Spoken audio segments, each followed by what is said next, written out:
இன்னைக்கு நம்ம என்ன பார்க்க போகிறோம் இந்த வீடியோலனா தேங்காய் பால் சாதம் தாங்க.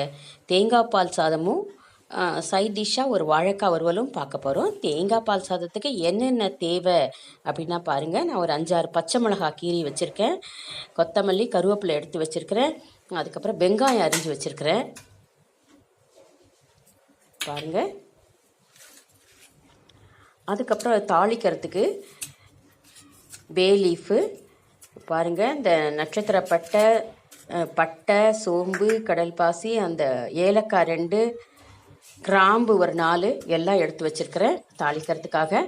இஞ்சி பூண்டு பேஸ்ட்டு ஒரு 2 டீஸ்பூன் எடுத்து வச்சுருக்கேங்க. இப்போ செய்யலாம் வாங்க, எப்படி செய்யலான்னு பார்க்கலாம். அதுக்கு முன்னாடி நம்ம தேங்காய் பால் மெயினாக நம்ம ஒரு தேங்காவை எடுத்து நமக்கு எவ்வளோ தண்ணி ஊற்ற போகிறோமோ அந்த தண்ணி ஊற்றாமல் அதுக்கு பதிலாக நம்ம இந்த தேங்காய் பாலை யூஸ் பண்ணிக்கணுங்க.